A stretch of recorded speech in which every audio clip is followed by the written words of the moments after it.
Señor,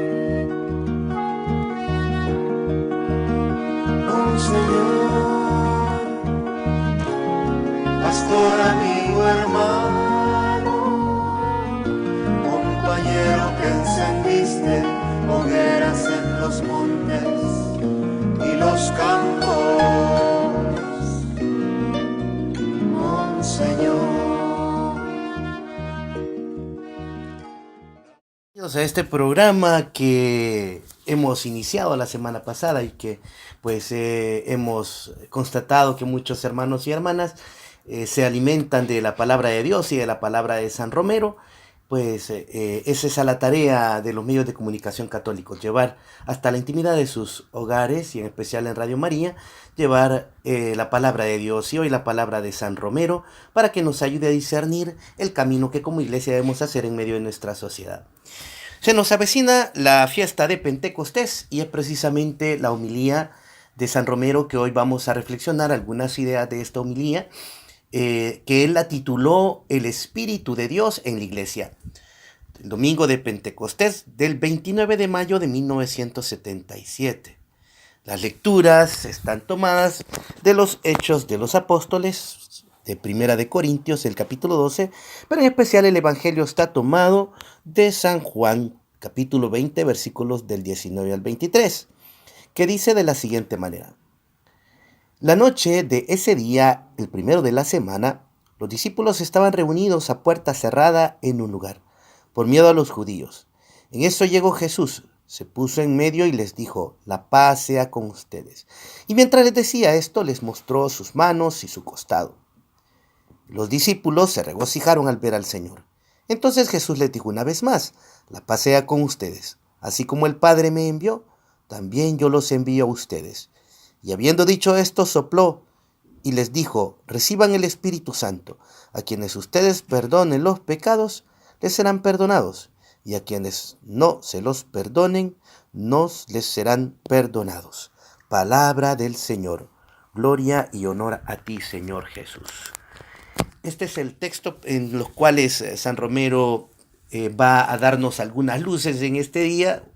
Y antes quisiera saludar a la comunidad del Seminario San José de la Montaña, a sus formadores y también a los seminaristas que allí se forman de la diócesis de Chalate y de la arquidiócesis de San Salvador, porque en Pentecostés estarán celebrando un aniversario más de fundación del seminario por Monseñor Luis Chávez y González. Fue quien dio inicio a este proyecto de formación que ha dado muchos frutos a nivel de toda Centroamérica y en especial a nivel de El Salvador. Así es que un saludo a mis hermanos seminaristas que están allí en la casa formándose por el Maestro, por Jesús de Nazaret, inspirados por el Espíritu Santo. Lo primero que nos dice pues San Romero en esta homilía es que Pentecostés tiene que ser una buena oportunidad para conocer la identidad de la Iglesia. Él nos dice de la siguiente manera. Es el día, pues, en que se inaugura la iglesia. Esto es importante, hermanos. Si para conocer una institución hay que ir a ver sus constituciones, sus reglamentos, la razón que le dio origen. Hoy es una oportunidad de conocer la iglesia. ¿Qué es la iglesia? La iglesia es, en la medida en que esta iglesia se defina, se conozca, se viva lo que es, será fuerte. La iglesia no tiene enemigos, sino solamente los que voluntariamente quieren declararse sus enemigos, dice San Romero, refiriéndose al ambiente de calumnias que en esa época se había desatado contra la iglesia. Lo que quiere decir San Romero es que conociendo la iglesia, conociendo su misión, uno puede descubrir mejor la tarea en medio de la sociedad y no criticar y no difamar la iglesia cuando no se le entiende. Por eso Pentecostés es un buen tiempo para conocer nuestra iglesia, nuestra misión. Y va a desarrollar 3 ideas claves. La primera es, la iglesia es un fenómeno de la apertura humana frente a la fuerza de Dios. Nos dice San Romero, con los labios podemos decir Jesús es Señor, citando una de las cartas de San Pablo, pero sentir, profundizar todo que eso quiere decir, solo si Dios me permite el acceso a platicar con Él, solo si siento la capacidad de orar. El hombre que no ora no ha desarrollado todas sus fuerzas humanas. El hombre que no ora cree porque cree que Dios no existe, está mutilado. El hombre que no ora porque está de rodillas ante su materialismo, llámese dinero, política, otra cosa, no ha comprendido la verdadera grandeza de su ser humano. Esto es orar, es la capacidad del hombre para comprender que ha sido hecho por alguien poderoso, pero que lo ha elevado para ser su interlocutor, platicar con él. Esto es Pentecostés, esto es la iglesia, llevar a los hombres este mensaje. Por eso la iglesia predica ante todo su misión religiosa, enseña a orar. Entonces esta es la primera idea que desarrolla San Romero en cuanto a que la iglesia abre al hombre a la trascendencia, al misterio de la divinidad, al misterio de Dios en Jesucristo. La segunda gran idea que San Romero nos propone es el pensamiento, Pentecostés, la iglesia es la seguridad de la verdad. Citando el Evangelio de San Juan que hemos leído, San Romero dice: os enviaré el Espíritu de la verdad que os enseñará todo. Este Espíritu de la verdad es lo que anima a la iglesia a predicar, a escribir, a hablar por radio, a hablar el Espíritu de la verdad frente a la mentira, deshacer ambigüedades. Y así también siempre que se predica la verdad contra la injusticia, contra los abusos, contra los atropellos, la verdad tiene que doler. Ya le dije un día la comparación sencilla del campesino. Me dijo: monseñor, cuando uno mete la mano en una olla de agua con sal, si la mano está sana, no le sucede nada. Pero si tiene una heridita, ¡ay, allí duele! La iglesia es la sal del mundo, naturalmente. Al que mata, al asesino, naturalmente que le duele que le recuerden el 5.º mandamiento: no matarás. Al que roba, al que miente, también aquellos mandamientos que reprueban esas acciones les estorban. La iglesia es perseguida, tiene que ser perseguida si es defensora de los derechos de Dios y de la dignidad humana. Esta misión profética de la iglesia es difícil, pero es necesaria, porque el concilio dice que el Espíritu de Dios le dejó la verdad para dar testimonio de la verdad. Y la iglesia tiene que proclamar pues la palabra del Señor. Esta es pues la segunda gran idea de Monseñor Romero. Toda la iglesia estamos llamados a proclamar la verdad, a predicar esa verdad.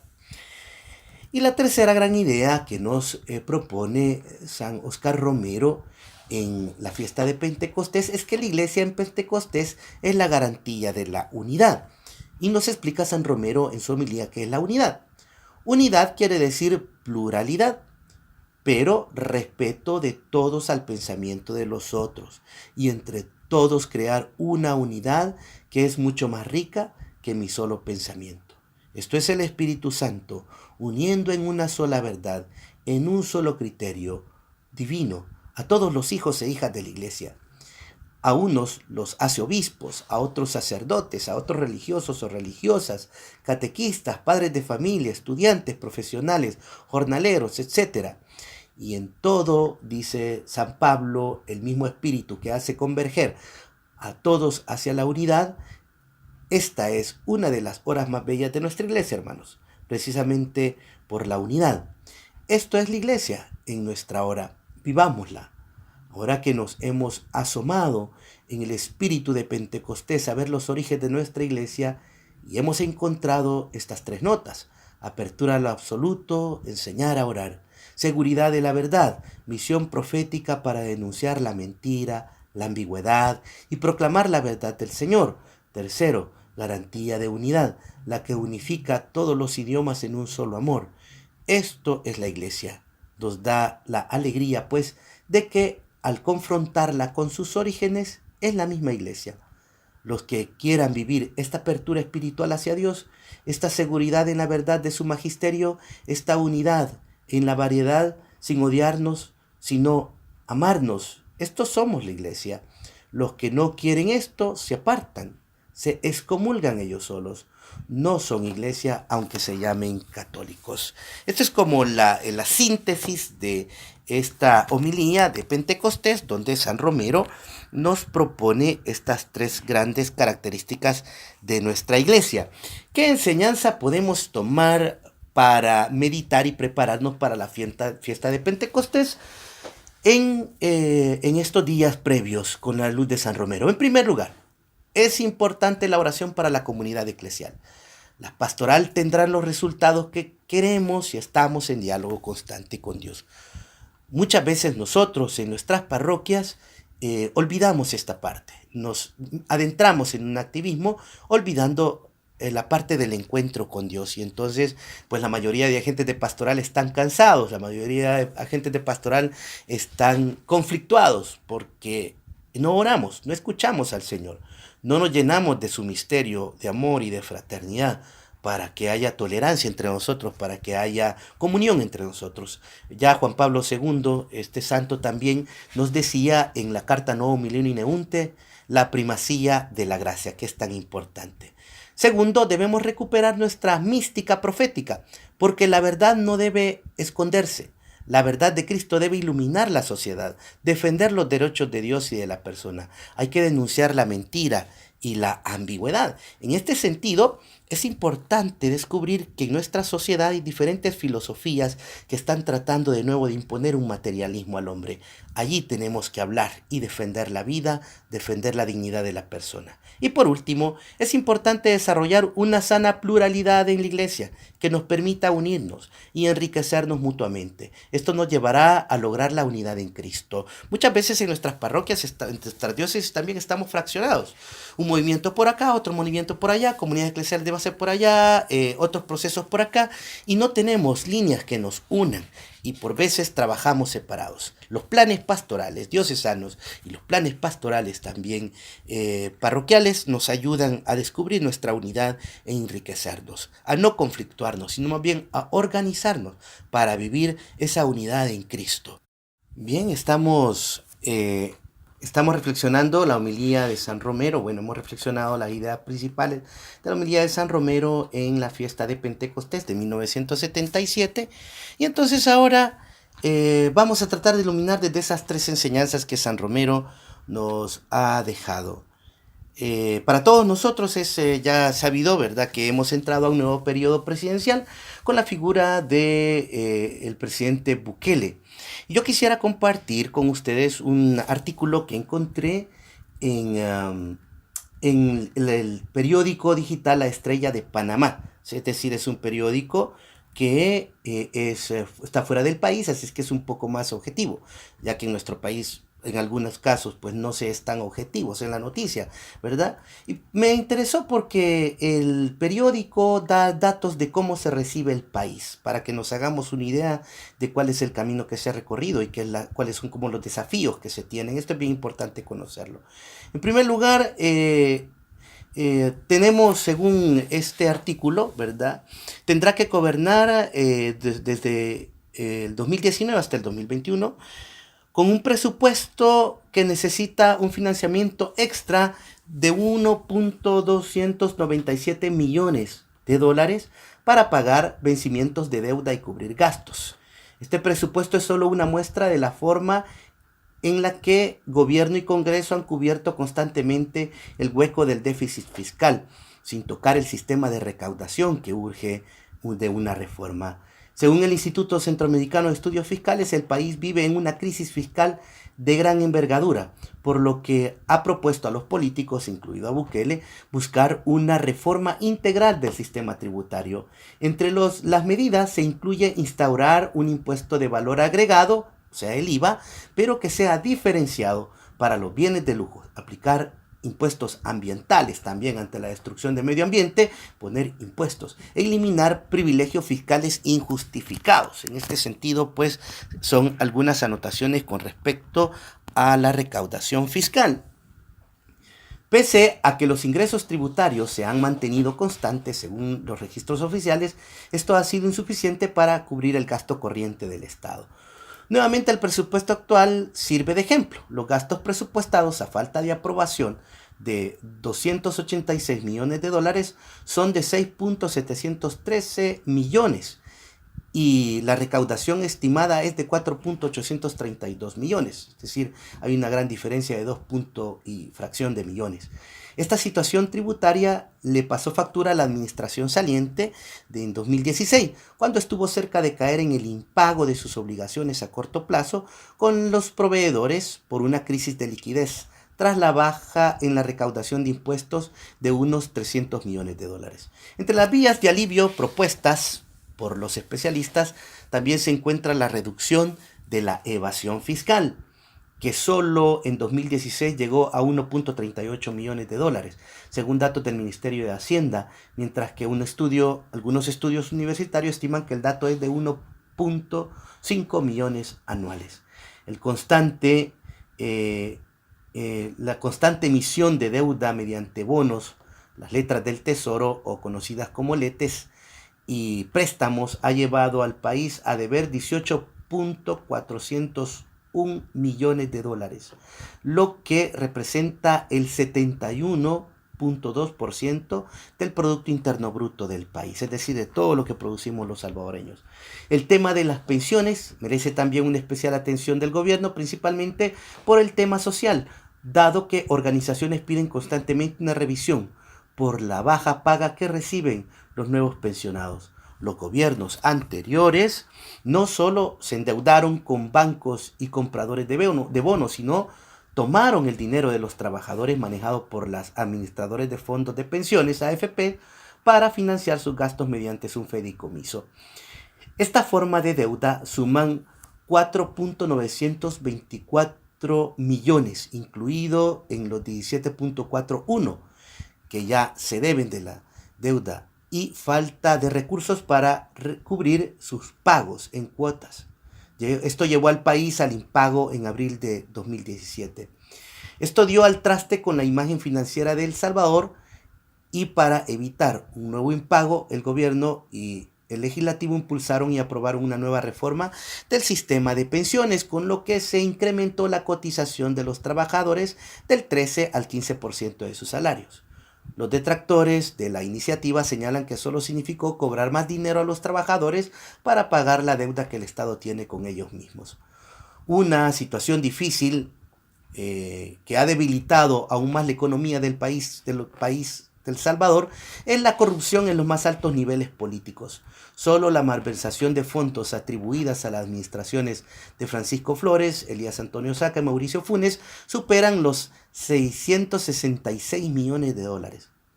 Saca fue condenado a 10 años a principios del 2018 tras confesar ante un tribunal el desvío y lavado de más de 300 millones de dólares del presupuesto estatal. Flores, hasta antes de su muerte en el 2016, enfrentaba un proceso penal por la supuesta malversación de 15 millones de dólares de donación de Taiwán, mientras que Funes, asilado en Nicaragua, enfrenta una causa por desfalco de 351 millones. La solución de los problemas económicos del país, dicen los analistas, pasa por la formulación de acuerdos entre el Ejecutivo y el Congreso, dado que Bukele, con el partido Gana, únicamente tienen asegurados 11 votos de los 84 diputados. Así es que este es el análisis que hace este periódico, que me parece muy bueno para darnos una idea de cómo afrontamos los salvadoreños el camino en estos 5 años, ¿verdad? Porque al final un periodo presidencial no es solo problema del presidente, es problema de todos, independientemente del partido o de la persona que esté. El país camina porque los salvadoreños nos comprometemos, porque los salvadoreños tratamos de sacar adelante el país. Una de las cosas que es importante descubrir en esta nota es la situación de la corrupción, ¿verdad? Es una situación problemática, y no solo a niveles políticos, porque el problema es que señalamos la corrupción a niveles políticos, pero realmente la corrupción es una cultura dentro de nosotros los salvadoreños, y es algo que hay que evangelizar. Muchas veces rompemos las leyes, rompemos las reglas. El hecho de manejar alcoholizados, por ejemplo, hubo un accidente este domingo, gracias a Dios no hubieron muertos, pero iba manejando una persona altamente alcoholizada, ¿verdad? Eso ya es corrupción. Cuando rompemos las reglas, cuando rompemos el orden moral, a eso se le llama corrupción. Lo que pasa es que casi siempre hablamos de la corrupción de los políticos, que es cierto, que es notable y que hace un gran daño al país, pero también nosotros los salvadoreños tenemos una cultura de corrupción, ¿verdad? De malversaciones de fondos en pequeñas escalas, ¿verdad? De malgasto de nuestro dinero, muchas veces en cosas que no son necesarias, sacrificando cosas que sí son necesarias. Esto es corrupción y hay que evangelizarlo. Recordemos lo que nos dice Monseñor Romero. Ante las situaciones de nuestro país, pues tenemos que ser una iglesia profética. Tenemos que hablar la verdad para evangelizar la cultura. Y en las homilías, los sacerdotes, tenemos que ayudar al pueblo a discernir esta cultura de corrupción que nos embate a todos, ¿verdad? La corrupción es infidelidad al Evangelio, porque el Evangelio nos habla de honestidad, nos habla el Evangelio de justicia, nos habla el Evangelio de fraternidad. Entonces, en este sentido, pues tenemos nosotros que evangelizar. La otra situación que llama la atención también de este artículo es la gran cantidad de endeudamiento que tiene el país y de que no hay liquidez, no hay liquidez financiera. Este es un problema que, según los especialistas, tendrá que ver cómo se recauda más dinero para que el país pueda salir adelante. Una de las propuestas es el IVA, pero el IVA del que se habla es un IVA diferenciado, es decir, que el IVA tenga más porcentaje en los productos que no son necesarios. Como comprar un automóvil, como comprar una computadora, como comprar equipos, ¿verdad? De industria, etcétera, que son gastos o inversiones que los grandes empresarios pueden pagar un IVA de alto costo, mientras que los bienes básicos, en este caso el arroz, los frijoles, la canasta básica, los bienes que necesitamos a diario para la vida, los medicamentos, pues se pudiera incluso hasta un 0%, ¿verdad? Para ayudar a los pobres. Entonces eso se refiere a un IVA diferenciado, que de acuerdo al gasto o a la necesidad del producto, así sea el valor incrementado de este impuesto. Creo que es una buena solución también y bueno, la reforma fiscal que desde hace tiempo se está necesitando en nuestro país y que no se ha tomado muy en serio y por eso ahora los problemas que tenemos de liquidez o que tiene el Estado de liquidez. En este sentido es importante también el gesto de la justicia restaurativa, también el gesto de que se habla acá de los impuestos medioambientales, eso es importante, ¿verdad? Cuando una empresa daña el medio ambiente en gran cantidad, pues debe de colocar un impuesto, ¿verdad?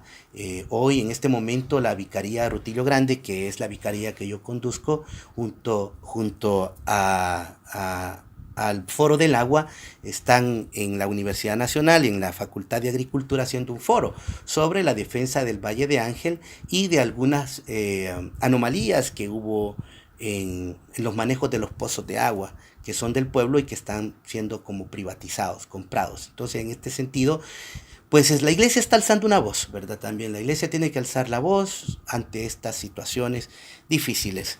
Hermanos, San Romero pues nos llama a unirnos contra la mentira, contra la ambigüedad, nos llama a unirnos contra la corrupción, ¿verdad? Incluso la corrupción de nuestro pueblo mismo, no solo de los políticos, sino de nosotros mismos como salvadoreños, ¿verdad? Para purificar nuestro corazón, que el Espíritu en Pentecostés purifique nuestro corazón para ser más fieles al Evangelio. Y pues continuamos con la reflexión y esperamos también sus participaciones aquí en cabina 21 32 12 22 y el WhatsApp 78 50 88 20. San Romero pues nos invita a la oración. Es otra parte importante de este mensaje, hermanos, hermanas. Cuán importante es la oración para que el hombre y la mujer no pierdan su orientación en medio del materialismo. El materialismo nos come, es decir, en el sentido de que nos hace aferrarnos a las cosas materiales, nos hace pensar que el misterio de Dios pues es vano en este mundo. Sin embargo, bueno, nuestros jóvenes se ven muy afectados por esta manera de pensar muchas veces y dejan de creer, pensando que la única vida que tenemos es esta y que lo único en esta vida es consumir, es tener dinero, es idolatrar el dinero. Y esto no es cierto. El hombre y la mujer que quieren descubrir esa trascendencia necesitan de la oración. La iglesia que debe de transmitir esa trascendencia de Dios y evangelizar a los hombres, necesita también de la oración para lograr en el misterio de Dios testificar. Porque algo que nos dice el Señor en los textos de la ascensión es que nos llamó para ser testigos de su resurrección. Y para ser testigos es necesario pues estar en comunión con Dios a través de la oración, a través de la Eucaristía, para que su verdad ilumine nuestra vida, ilumine nuestra realidad. Por eso la segunda idea que Monseñor Romero reflexiona es la mística profética, de decir la verdad, aunque esa verdad duela o estorbe algunas veces, porque es necesario reorientar la conciencia de nuestros hermanos y hermanas. Es necesario, con la luz de la verdad, iluminar la toma de decisiones de nuestros gobernantes, la toma de decisiones de nuestros grupos en la iglesia y de los grupos sociales, de las escuelas, de los colegios. La verdad tiene que iluminar las conciencias de todos para buscar a Dios, para buscar la voluntad de Dios. Hay que denunciar la mentira y la ambigüedad. En este sentido nos invitaba San Romero en Pentecostés, en la homilía de Pentecostés. También nos llamaba Monseñor Romero a que la iglesia debe de vivir en la unidad. Es una característica de la iglesia, siempre ha sido una característica de la iglesia, pero unidad no significa uniformidad, unifica unidad en la pluralidad, en lo plural, es decir, donde habemos muchos de diferentes pensamientos, pero que nos une el Evangelio y nos mueve a actos concretos en la unidad para transformar la realidad social, para transformar las situaciones de pecado que existen en la familia, las situaciones de pecado que existen en nuestra vida personal, las situaciones de pecado que existen en nuestros barrios, en nuestras colonias, unirnos para transformar esta tarea, esta realidad, ¿verdad? Que es una tarea, ¿verdad? Por eso mismo hablábamos de la situación del país, cómo se afronta la situación del país, principalmente con una falta de liquidez, y ya no se diga pues la situación de la violencia, que es gravísima en nuestro país, las situaciones de impunidad, que también son grandes problemas en nuestro país. Mientras hay impunidad, y no solo me refiero a la impunidad en los casos de guerra, sino me refiero a la impunidad en cuanto tanto asesinato que no se investiga, la gran deuda jurídica que tiene la Fiscalía en este caso, ¿verdad? Con tanto situación de asesinatos que quedan sin ser esclarecidos, que quedan en el anonimato, que se olvidan, ¿verdad? Y que por tanto pues los criminales pues pueden seguir andando en las calles tranquilamente sin que nadie les reproche su crimen. La iglesia, en la voz de nuestros obispos siempre se ha pronunciado en contra de la impunidad en varios comunicados que la sedes ha escrito para la comunidad católica y para la sociedad. Siempre se han pronunciado los obispos de la conferencia episcopal contra la situación de impunidad tan grave en el país. También Monseñor Alas, en su carta contra la violencia, que escribió, que fue su primera carta pastoral, habla también sobre esta situación de un alto grado de impunidad en nuestro país, ¿verdad? Las instituciones que deberían de defender los derechos y la dignidad de la persona están muy débiles. Hay que fortalecer esas instituciones, como la Procuraduría de Derechos Humanos, por ejemplo, como el Ministerio de Justicia, la PNC. Son instituciones que deberían de respaldarnos a la ciudadanía ante la criminalidad. Sin embargo, esto no sucede porque están debilitadas. Un camino para poder salir adelante en esta situación de violencia en la que vivimos debe ser fortalecer estas instituciones, fortalecer estas instituciones que nos garantizan nuestros derechos fundamentales. Estamos esperando sus llamadas, ¿verdad? 21 32 12 22, o pues sus comentarios en el WhatsApp 78 50 88 20, para que usted también nos hable de qué ha aprendido hoy de Monseñor Romero o qué piensa usted a la luz del Evangelio acerca de la situación que vivimos, de nuestra realidad y bueno, de este nuevo periodo presidencial que se inicia. Entonces, hermanos, hermanas, es importante pues que la iglesia no esté de espaldas a estas situaciones, ¿verdad? La iglesia dentro de su rol, que ya lo decía Monseñor Romero, es el papel de la iglesia es ser una misión religiosa, sin embargo, por ser religiosa, defiende los derechos de ha hecho la iglesia debe de hacer su papel protagónico desde el Evangelio. Todos nosotros desde el Evangelio debemos de dar luz en este nuevo camino que se inicia eh, con el deseo de evangelizar y de evangelizar aquella realidad que muchas veces promueve el pecado, ¿verdad? Cada uno de nosotros, en nuestro barrio, en nuestras colonias, debemos de reunirnos a reflexionar dónde está la presencia del pecado hoy en nuestra sociedad, en nuestro barrio, ¿verdad? Tal vez a lo mejor allí donde está usted no va a cambiar todo El Salvador, pero sí puede cambiar la realidad que está en torno a su colonia, ¿verdad? En torno a su barrio, donde se manifiesta la cultura de la corrupción que tenemos los salvadoreños, por ejemplo, ¿verdad? Y desde el Evangelio, en la caridad, tratar de transformar esa realidad para hacer presencia del reino de Dios, ¿verdad? Ese es nuestro papel como iglesia. Para eso necesitamos pues estas tres grandes características de San Romero: la oración para escuchar la voz de Dios ante el problema, ¿verdad? Nuestra parte profética de anunciar la verdad de Dios y de iluminar las conciencias con la verdad para lograr la conversión, porque la conversión del hombre y de la mujer solo se logran cuando la verdad de Dios llega a su conciencia. Y la única manera de hacerlo es evangelizando, es profetizando, es, ¿verdad? Hablando a la conciencia y al corazón de las personas. Entonces, y tercero, la unidad.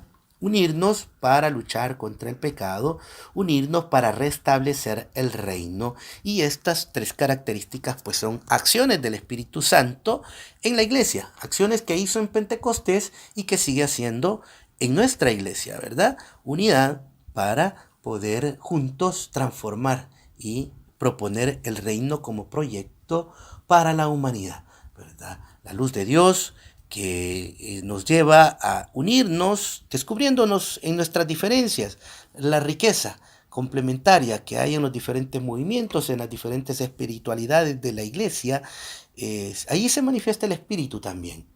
Y uniéndonos en esas diferentes espiritualidades, organizarnos a través de un plan pastoral, eso es importante también, ¿verdad? Actuar en orden. Dios es un Dios de orden que tiene un proyecto y por tanto nuestros proyectos deben unirse al proyecto de Dios. Nuestros proyectos pastorales pues tienen que planificarse en la fe, en la oración y deben de unirnos a todos, ¿verdad? Para poder construir la iglesia y construir el reino de Dios en nuestra sociedad, que es tan importante. Hermanos, hermanas, estamos invitados pues a vivir esta enseñanza de San Romero, que a la luz del Evangelio pues San Romero nos ha dado en la homilía del 29 de mayo de 1977 de Pentecostés de ese año.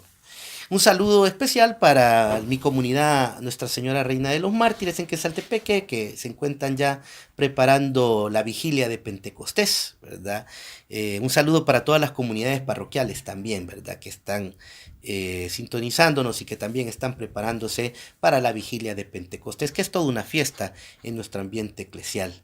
Muy bien, exacto, ¿verdad? No hay que olvidar la marcha de mañana, es cierto. Marcha por el Medio Ambiente seguirá desde el Parque Cujatlán hasta la Casa Presidencial para presentar al nuevo presidente algunas propuestas medioambientales. Es una marcha donde todos tenemos que unirnos. El Papa Francisco en la Laudato Si nos ha hablado precisamente de ese amor civil y político, que es todo aquel acto de amor que hacemos en defensa del bien común. Y cuidar el medio ambiente pues es también una tarea, es un bien común y es una tarea de la iglesia custodiarlo. Así es que ahí estaremos, estamos todos invitados a participar, reunirnos a las 8 de la mañana para hacer esta caminata y como Iglesia Católica junto con otras organizaciones sociales levantar nuestra voz ante la destrucción del medio ambiente. Es importante, ¿verdad? Que San Romero hoy que es santo, nos inspire, ¿verdad? No solo nos quedemos en encenderle candelitas, que bueno, ¿verdad? Y pedir que interceda por nosotros, pero también es importante que hagamos vida a su enseñanza y pues Radio María nos da este espacio para que podamos profundizar en las enseñanzas de San Romero y hacerlas vida junto al Evangelio. Entonces, pues hermanos, hermanas, estamos todos invitados, como decía, a la caminata. Esa caminata en la que pues todos nos unimos para pedir que ya no se destruya el medio ambiente. Necesitamos tribunales medioambientales más fortalecidos. Existen ya, gracias a Dios, los tribunales medioambientales, sin embargo no tienen la fuerza suficiente como para coaccionar aquellos actos delictivos contra el medio ambiente. Bueno, hay que pedir esto al nuevo presidente, ¿verdad? Y pedirlo al órgano judicial también en este sentido, ¿verdad? Hacer un llamado para que se fortalezcan estos organismos que defienden también el medio ambiente. Defender el medio ambiente es también defender la creación de Dios y por tanto es estar de acuerdo a la voluntad del Señor, que nos invita a amar la madre tierra, nos invita a amar, ¿verdad?, esta creación de la cual no somos dueños, nada más somos arrendatarios en este sentido, digámoslo así, ¿verdad? Somos invitados por Dios a vivir en esta casa, ¿verdad? Somos sus invitados, pero no somos dueños, por tanto no podemos tratarla como una cosa que podemos explotar, ¿verdad? Sino como nuestra hermana tierra que tiene vida y que nos da la vida. Muy bien, hermanos, hermanas, hemos llegado al final de nuestro programa. Agradecerles a todos los que han participado y invitarles a que el próximo martes nos encontremos de nuevo aquí junto a la palabra de San Romero, aquí en Radio María, y podamos seguir profundizando su pensamiento y podamos seguir haciendo más vida el Evangelio, encarnando nuestra espiritualidad cada día más para hacer la voluntad del Señor. Así es que para todos una feliz semana.